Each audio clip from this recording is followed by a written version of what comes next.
Time frame, images of a generation. We grew up in a simpler time. We sang. Say, kids, what time is it?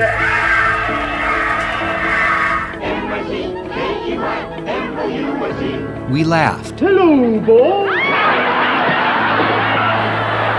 I can't believe I ate that whole thing. We cried. President Kennedy died at 1 p.m. Central Standard Time.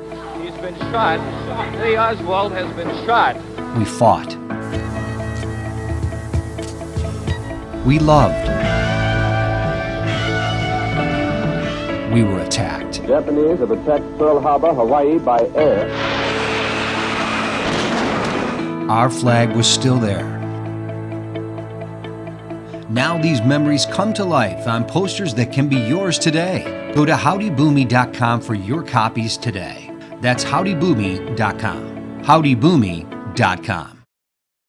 Welcome to this edition of the Howdy Boomy Show. Today, I'm going to highlight one of the posters, the wall art that's on the website. This is paying homage to the World War II generation. It's entitled Time Frames, The Great Crusade, a tribute to the generation that saved the world, and how the attitude was different back then than it is right now. All too often, I think you will hear Democrats praise FDR, Franklin Delano Roosevelt, as one of the greatest presidents of all time, as one of the greatest Democrats of all time, and rightly so. He came through and was a tremendous wartime president.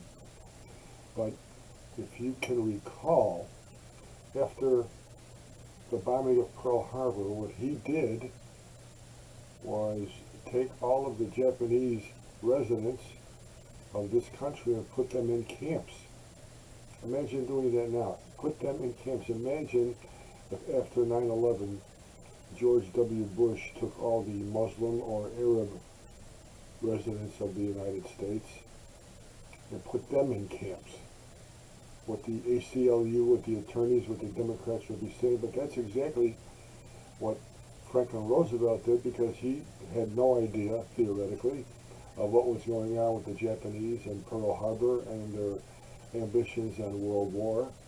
And he thought that the Japanese would be subversive and possibly detrimental and dangerous to the people of the United States, because Franklin Delano Roosevelt realized that he was president of the United States, which means his duty is to the citizens of the United States.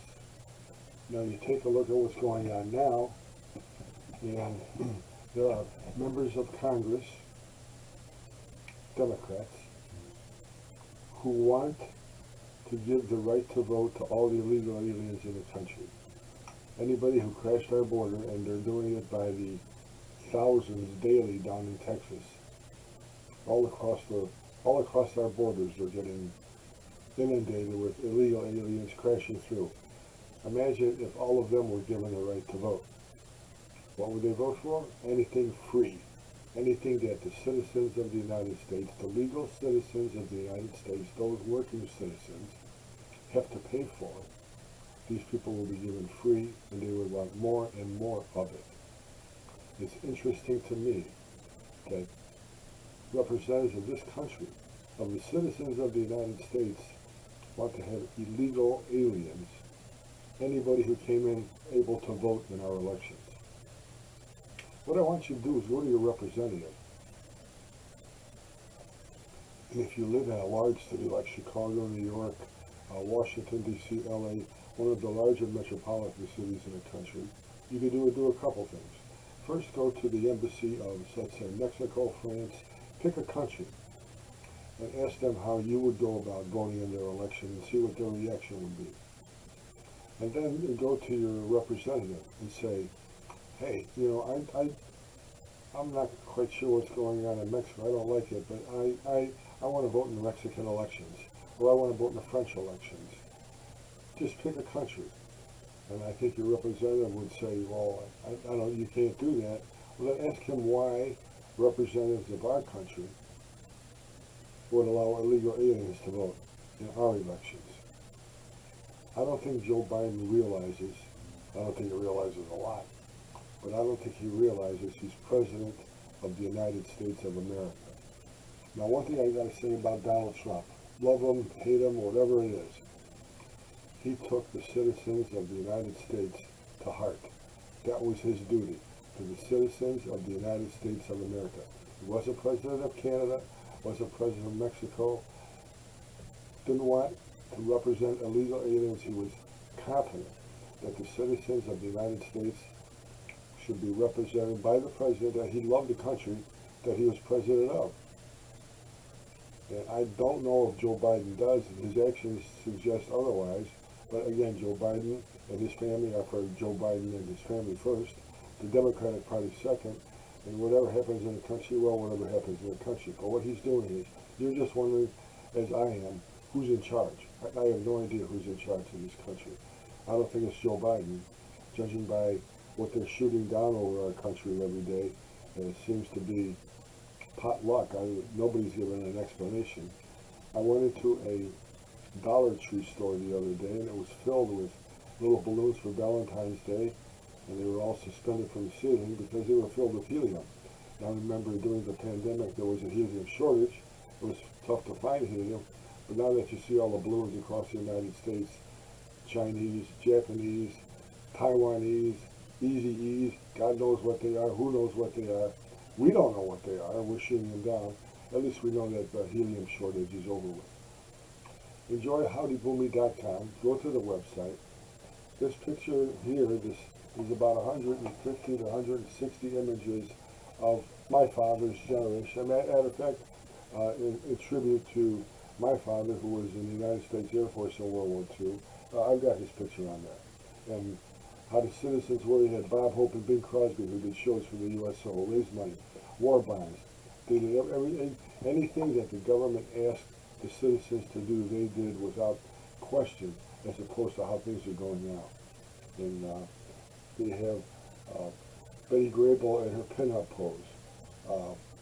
So prisoners of war, Hitler, Franklin Roosevelt, Joseph Stalin, Winston Churchill. You have entertainers who went non-stop raising money for war bonds, selling war bonds. You had the entertainers, Jimmy Stewart, who actually enrolled in the Air Force and was a pilot.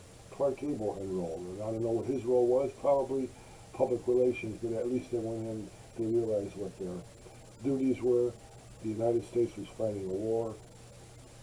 And now you take a look at what's going on today, and it's really amazing how the world is reacting to Russia and the Ukraine. That is something I can never figure out. We basically, it's good against evil. The good guys against the bad guys. The Russians are the bad guys, and we can't let them win that.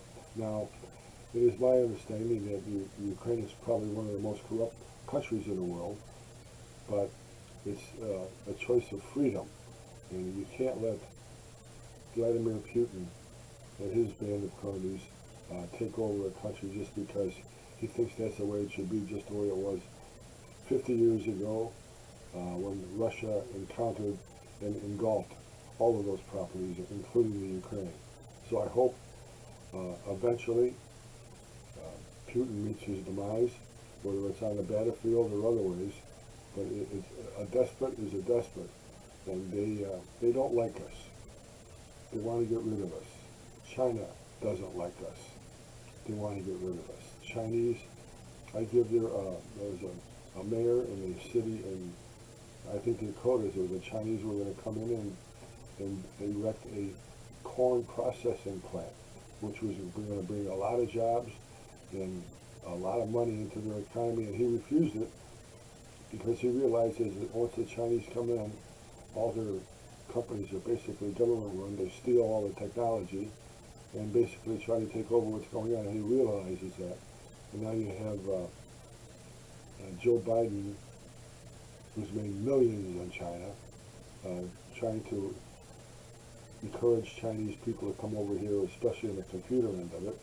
And I just don't understand how any company like that in Michigan, the governor of Michigan, female, Democrat, they're building a battery plant. The Chinese are building a battery plant, and she is embracing that, even though they're not exactly friends with the General Motors. They wanted to destroy General Motors. They want to take over, but it's her decision to make, and the voters put her in, and maybe the voters can get her out. Who knows? We'll see how it works out. The odds are it's not going to work out well, because eventually they have patience. They want to get rid of us. They do not like us. We are their enemies. And it's just a philosophy. That's what they do. Go to the website, howdyboomy.com. Enjoy what's on the site. Enjoy the videos that are on the site. Join the peanut gallery. Help prolong and expand the website. It's going to be a tremendous boon to baby boomers as far as getting discounts on every day-to-day products. Anything you would want is going to be available on the baby boomers website. You'll be able to use it every day. You'll save a ton of money, and which is right. And we are probably I think the richest generation, and I think they're sort of forgotten now, but this will help put us forefront. So they can hear us every day. They can tune in and see what's going on. In fact, there are actually some people out there that think the United States is the solution to the problems of the world. We're the greatest country in the world, and we are not the cause of all the problems in the world, which seems to be the case with this president and the guy he was vice president for. So it's just sort of amazing how things change. I can thank the press. I don't know if Joe Biden is going to run again, but I'm wondering if he's going to have the same campaign that he did when he ran against Donald Trump. And that is basically lock himself up in a cellar someplace and have the press fawn all over him because his last name isn't Trump. We'll find out. We'll see what happens. And hopefully the Republicans in Congress will set things straight, get the country back on the road where they believe that we are the greatest country, expose the wrongdoings of those who try to hurt our country, those who make money off of hurting our country, those who make money off of selling our secrets, those who make money off of giving access to our leaders so they can express and put forth views that would help our enemies. So hopefully things will straighten out. There's always an election every 2 years going someplace. So enjoy howdyboomy.com. Enjoy the website. Buy the products. Listen to the podcast. And we'll always have something to say. On the website itself, on the new part that we're going to come up with, there's a section called My 2 Cents, and that's where you're going to be able to put in your 2 cents and see what's going on, and we can have discussions going on left and right. So thank you for listening. Enjoy the website, howdyboomy.com. Buy the products. We'll see you tomorrow. God bless you, and God bless America.